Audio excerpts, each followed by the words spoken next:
Are you an OT with a ton of student loan debt that you are struggling to pay off? Well, I want you to stick around for my interview today with the amazing Natalie Gaskin. Natalie and her husband were in the exact same shoes as you. And in my interview with her today, she tells her remarkable story about how she and her husband were actually able to pay off their student loan debt faster than you can probably imagine, and the exact steps you can take starting now to follow in their footsteps.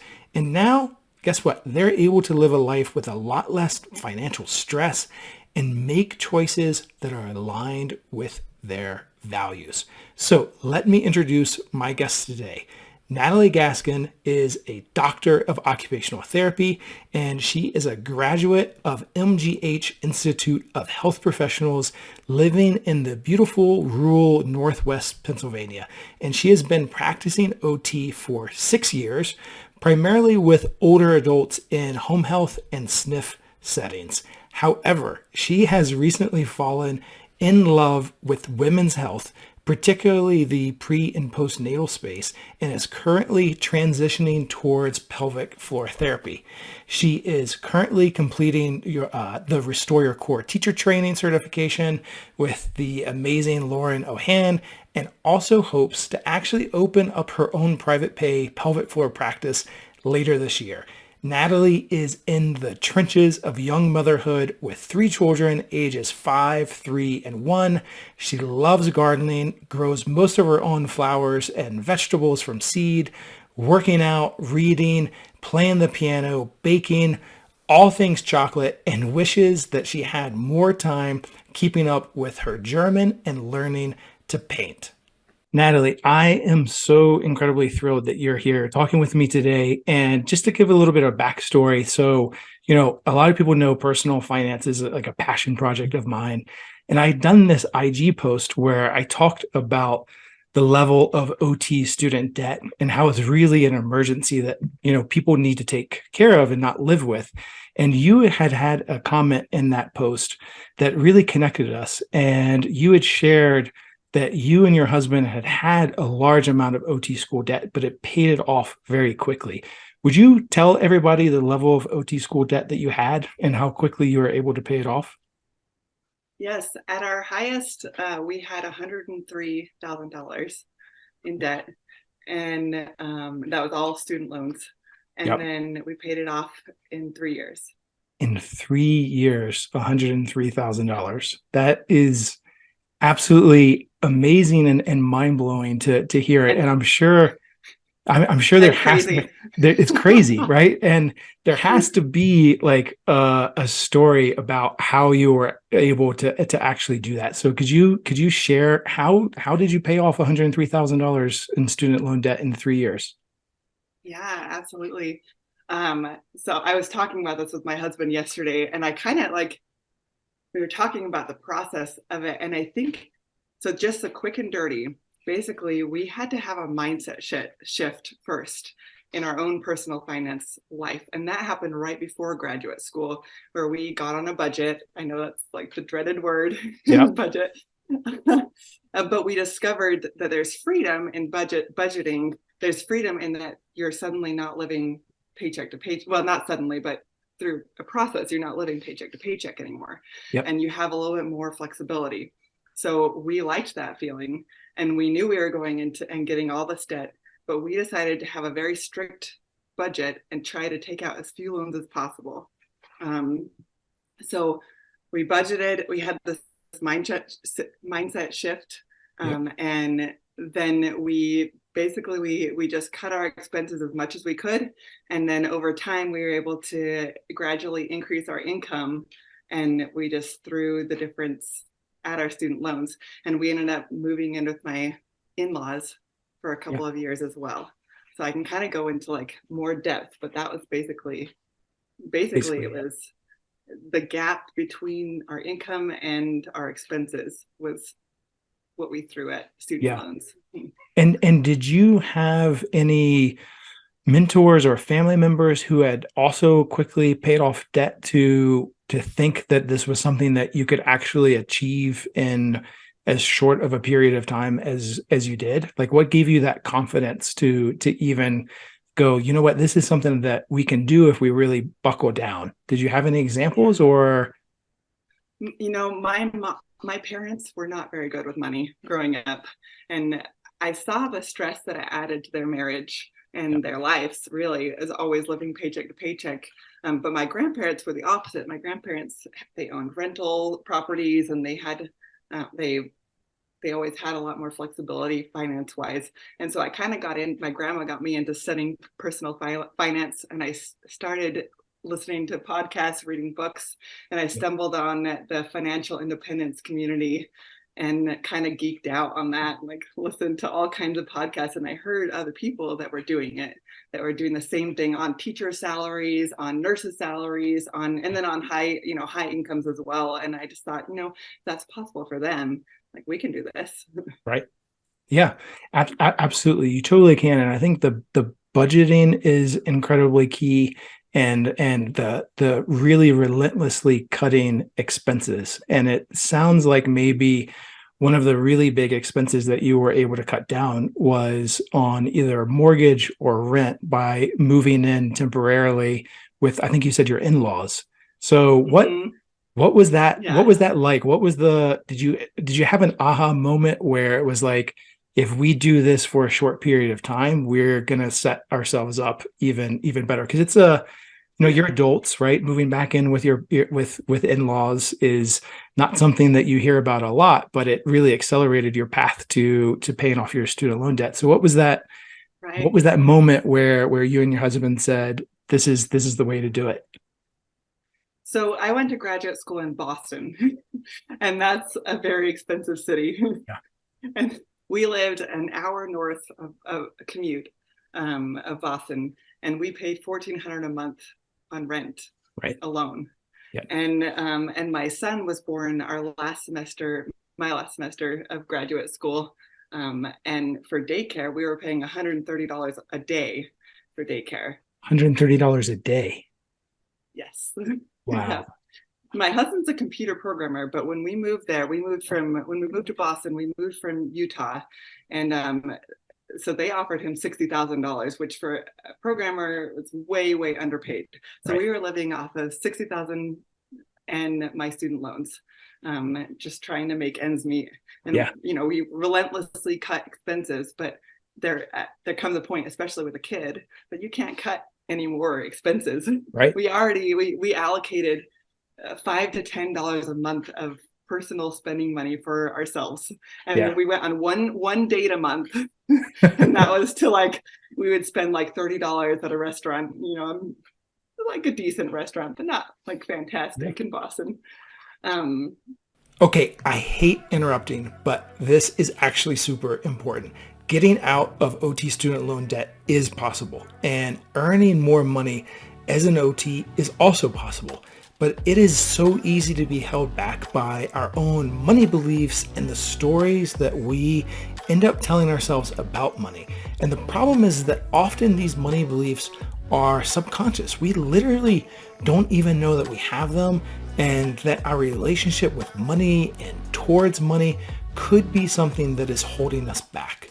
These limiting beliefs around money are so important to get a handle on that in my online course, Private Pay MBA, I actually have an entire section working with my OT students on their money beliefs. And I want to give you this training for free so that you cannot let your money beliefs hold you back as well. This training from Private Pay MBA is free for you to download and comes with a couple of videos and exercises for you to do. So just go to freedomofpractice.com/money to download it. Okay, that is it for this interruption. we looked at like what we were paying, sending all of our excess money to student loans, but that was after the kid was born. That was only a couple $100 a month. So Right. we looked at that and we thought, this is going to take forever to pay off student loans.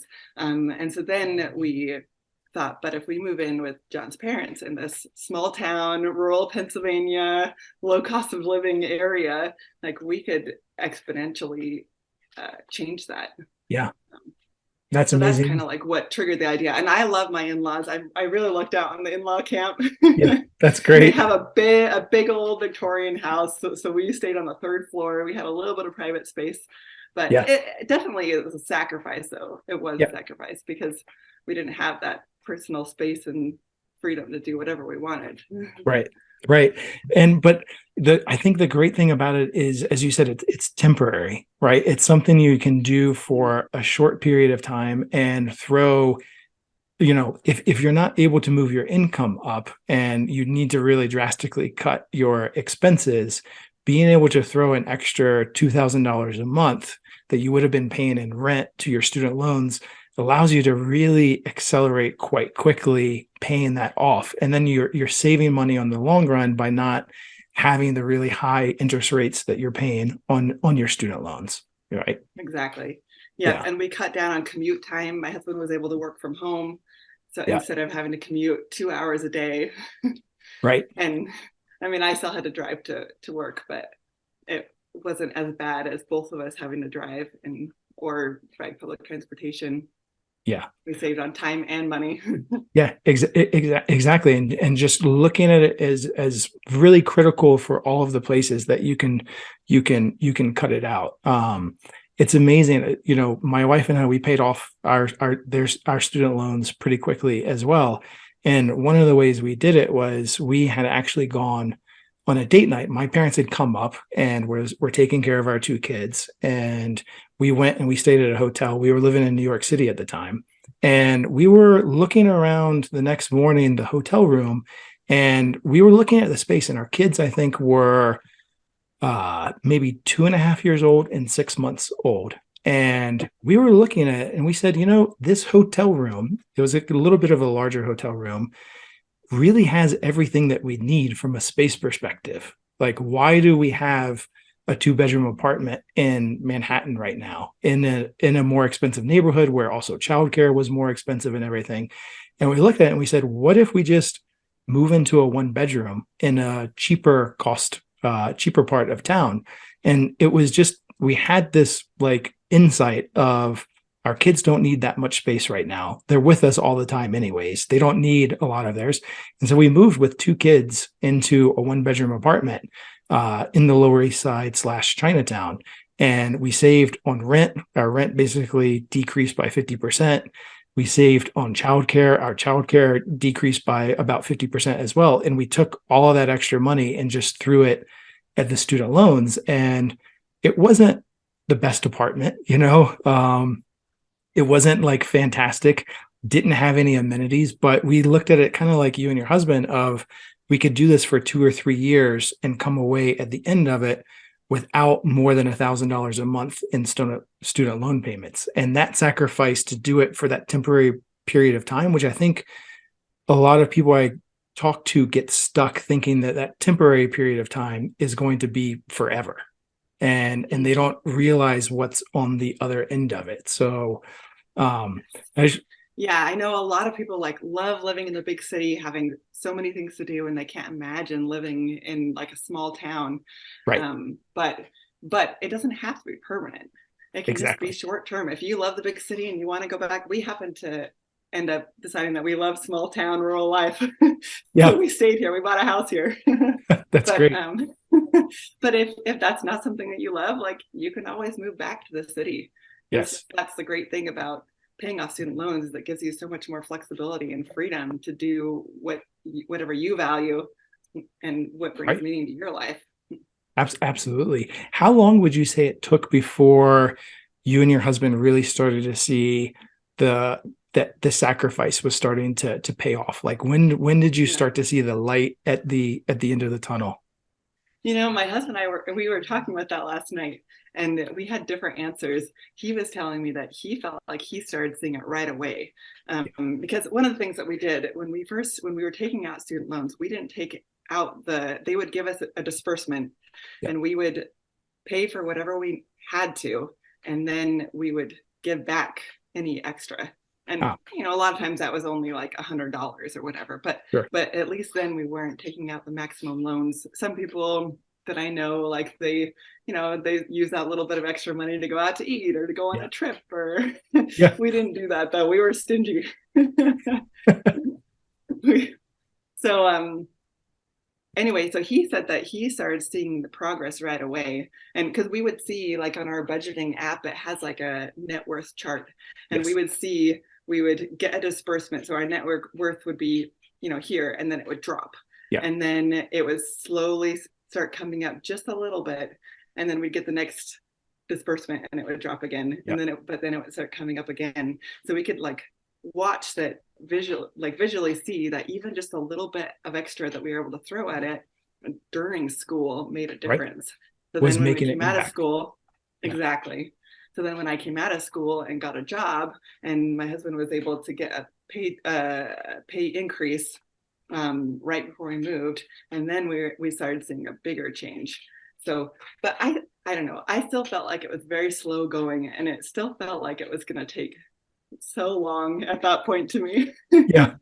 So how did you keep up your motivation during it? I mean, you mentioned date nights, you mentioned some other things you were doing, but how did you keep the motivation long enough to follow through with the plan? Because I find some people can get really excited, do it for 30 days, do it for a quarter, but then we're all human at the end of the day. And so did you have any tips or tricks that you learned along the way to keep the faith? I don't know about tips or tricks, but basically, I mean, it was just like, this is a commitment that we made together. And so we did it together. We used to have budgeting meetings every week together. And sometimes it was 10 minutes. It wasn't very long. We would just look at our expenses for that week, and we'd make, if we'd, I don't know, messed up, then we'd talk about that, or we'd encourage each other. And when we yeah, so we do like a lot of stay-at-home dates too. I mean, it wasn't like we deprived ourselves. We just did things that were free. We did things around the city, around town Yeah. that were free. We'd watch movies together. We'd go on walks. We'd go on picnics. Yeah. Once we moved closer to family, we'd see family. But really, like just checking that net worth every month and seeing that change, it was helpful. And over time, like we started seeing bigger and bigger, especially once we came out of school, and the grass started looking, like this Right. rather than dropping. Yeah. That was really, really great. And I think once we hit, so we did, as we were doing this, we also thought it was important to save up like an emergency fund. Yeah. So we did save up before really hitting the student loans as hard as we did later. We saved up 3 months worth of expenses, so that if we'd had that cushion, if anything went wrong, Yep. when our cat needed surgery, we were able to just use some of that. Yeah. So once we had that cash cushion, then we were able to throw everything extra. And when we hit the net worth zero, that was when I was really, really motivated. Because all of a sudden, 1 month we were in the negative, and the Yeah. next month we were in the positive. And that was such an amazing feeling. And that happened, let's see, I graduated in 2017. That happened, we hit that transition point in 2019. So 2 years in. Wow. That's incredible. It's so fast. And then, yeah. Go ahead. So that month it went from, negative 6,000 to all of a sudden we're in the positive. That's so incredible. And I think that's like tracking the numbers, as you said, like getting on a budget and looking at your net worth, so how much you owe versus the assets that you own, is really, really encouraging. And in the beginning, it can be a little demotivating because it's negative for most people. You're just starting work, you have student loan debt, maybe you have a car payment, but once you start getting to zero, that is a huge milestone, because most people stay negative for an incredibly long period of time.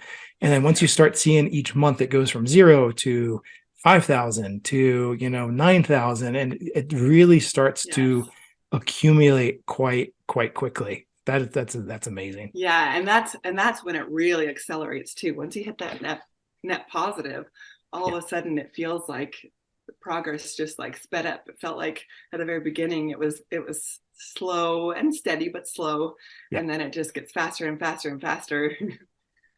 Yeah. We Oh, used, there are like a couple different methods of that people in personal finance talk about for debt pay down. They talk about the snowball and they talk about the avalanche method.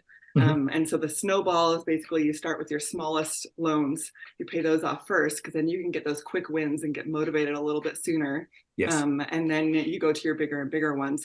We did the avalanche method, which is where you pay the highest interest rate Ah, yes. first, Yeah. and then you gradually go to the smaller and smaller interest rates. And that one, like, you don't get that quick win in the beginning, because Yes. our smallest loan was only from undergraduate, and that was only $2,000, and that was at a 3.5% interest. Yeah. But our biggest loan was over $20,000, and that was at like a 6.5%. So over time with Avalanche, you pay less on interest, but some people really need the quicker wins to The like get snowball of doing the motivated. smaller loans. Yep. That was Mm-hmm.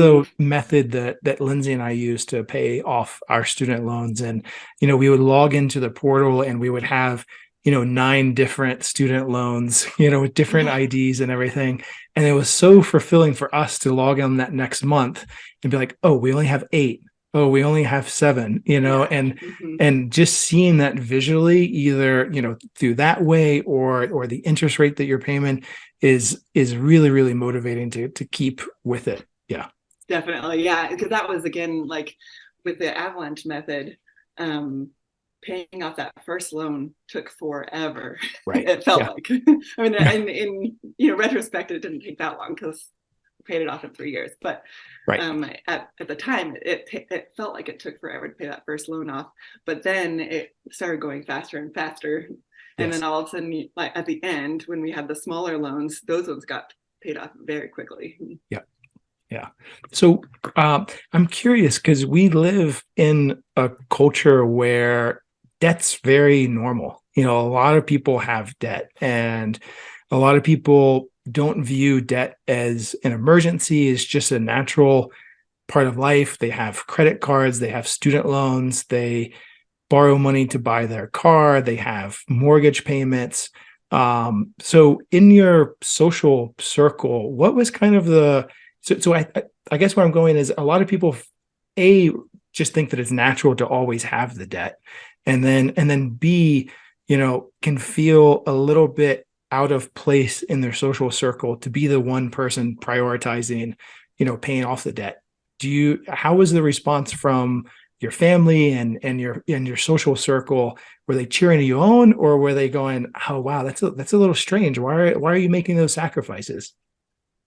Yeah. Our family was very, very supportive. They were cheering us on, Right. definitely from day one. Yeah. I think our friends might have thought we were a little bit nutty. I don't know. Yeah. I know, like, because, all my classmates, my husband's coworkers, everybody they'd go out to celebrate or go Yeah. out for drinks or whatever. And our catchphrase that my husband came up with was, "It's not in the budget." Sorry, it's not in the Right. budget. And we said that a lot. And so we got invited to less things than maybe other people did. Yeah. Um, and then when we did go, it was, we'd buy like a soda and an appetizer or something. Like, Right. But so now I'm sure it they're was a little asking you weird, for advice but on how to pay off their debt. yes. Yeah, I was talking to my coworker just the other day, and she's been a PT for 27 years, I think. And she said that she has some classmates who are still paying off their student loans. Yeah. And anyway, and so she was asking me about our experience. Her daughter just graduated from pharmacy school, and she was like, what would you say that the first step should be for my daughter?" Like, Right. and really, it's just start. You have to start. Yes. You have to have that mindset shift to know that you can do it. It's possible, and it's Right. freeing to not have all these loans and all these payments to pay off. Yeah. So what's been the biggest way your life has changed now that you're on the other end of it and you've paid off $103,000 in 3 years? Like what's been the biggest like benefit for you personally and with your husband from getting to the place that you're at today? We just have so much more freedom of choice of what we want to do. Um, every day, every month, because we paid off our student loans, we were able to buy our house that we we started looking at houses that we weren't quite ready to to put a down payment down. Right. But because we didn't have student loans, we were able, when we found our house, we were able to pull something together a little sooner than expected. Right now, my son is in private school because we're not happy with the public schools here. Right. And that wouldn't be an option if we had huge loans and things to pay off.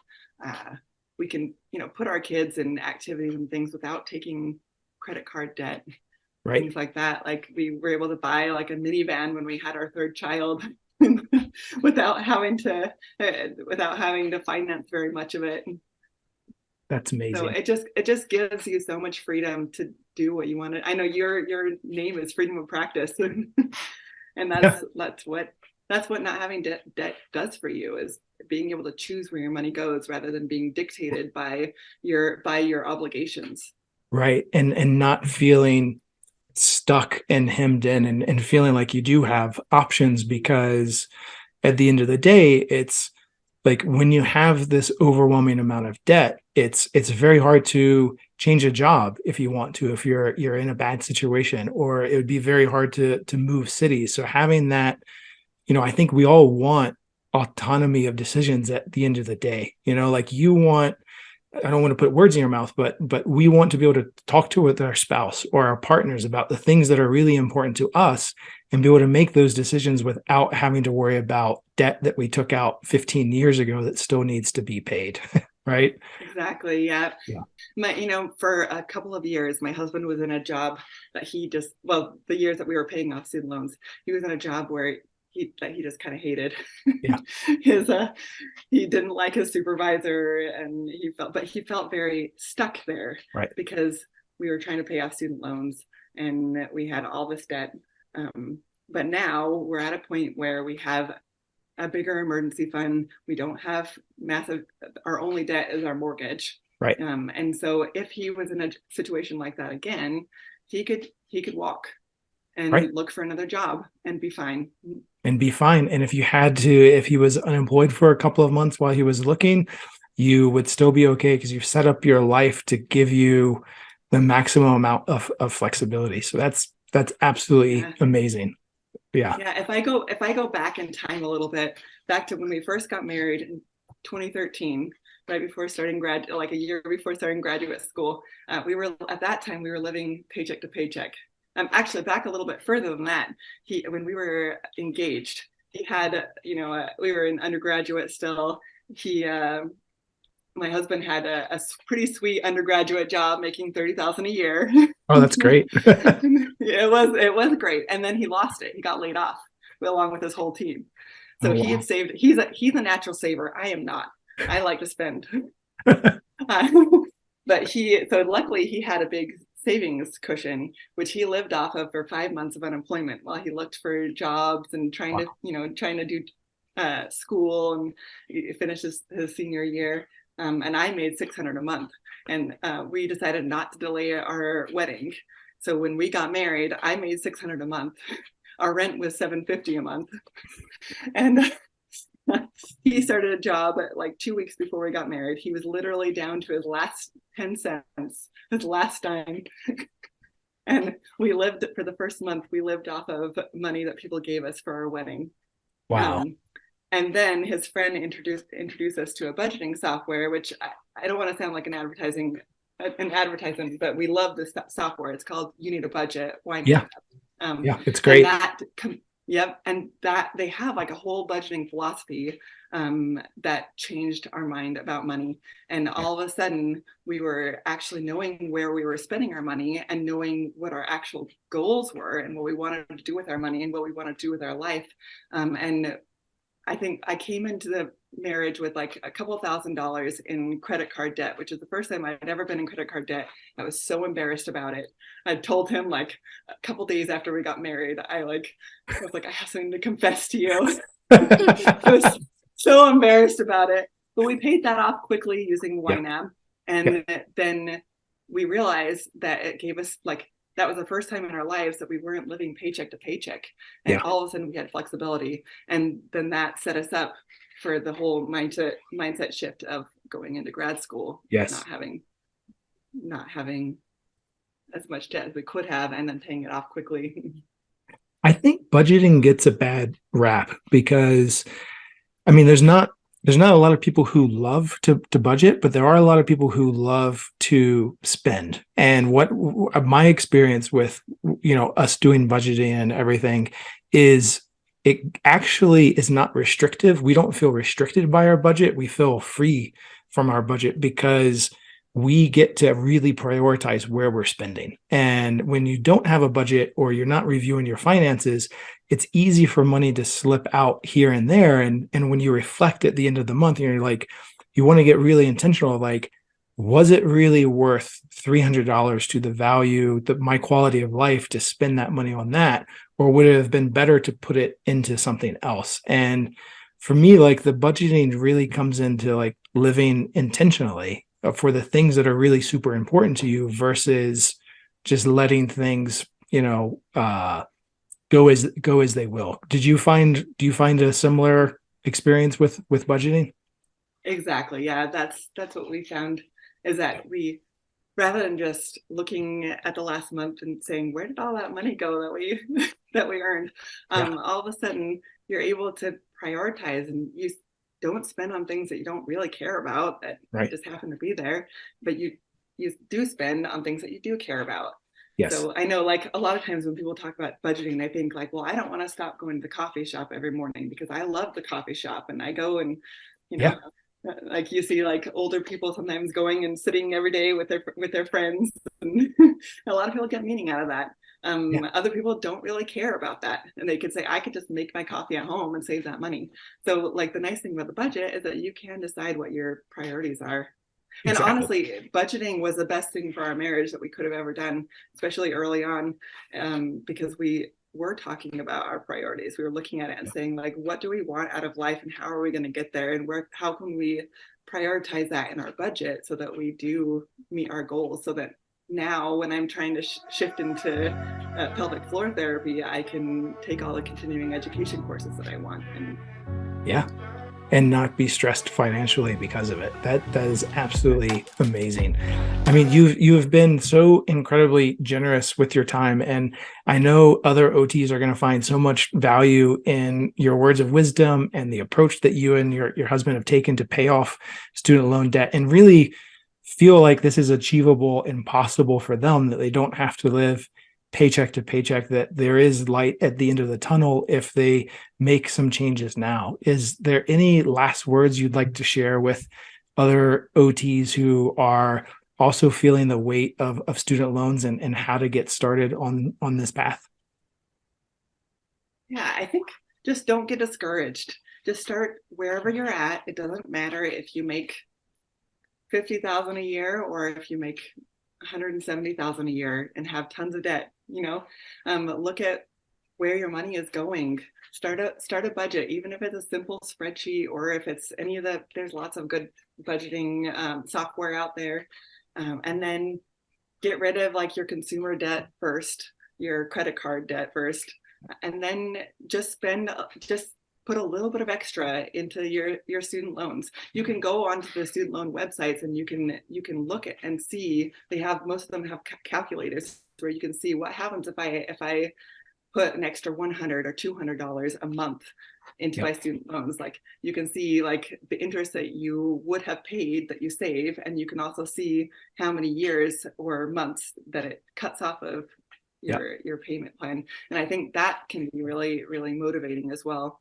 And then just looking at like, where are you spending your money and where can you cut back a little bit? You don't have to deprive yourself. You don't have to, like, I don't know, never do anything fun. But Right. if you just like make that little shift of like, can I do something? Can I go to a less expensive restaurant, or can I make my meals at home? We had a lot of fun with just looking online and experimenting with food from all over the world together Yeah. and cooking together. Um, When it's so nice to make let's it a see. joint activity like that, that's to keep the Yeah, motivation going is amazing. Yeah. exactly. Yeah. And if you have two incomes, and I feel like that really helps as well, with being able to pay off loans faster and getting freedom to be able to do the things that you really, really care about and want to do. Absolutely. Well, thank you so much, Natalie. This has been my absolute pleasure. So I really, really appreciate you talking with us today. And I can't wait to see the words, how the words that you've shared and the experience that you've had has inspired other OTs to tackle their student loan debt and live a life of more financial freedom and flexibility. Thank you so, so much. You're welcome. I'd love to hear if anybody changes their perspective or changes how they're doing things. I'd love to hear people's stories. Absolutely. Thank you.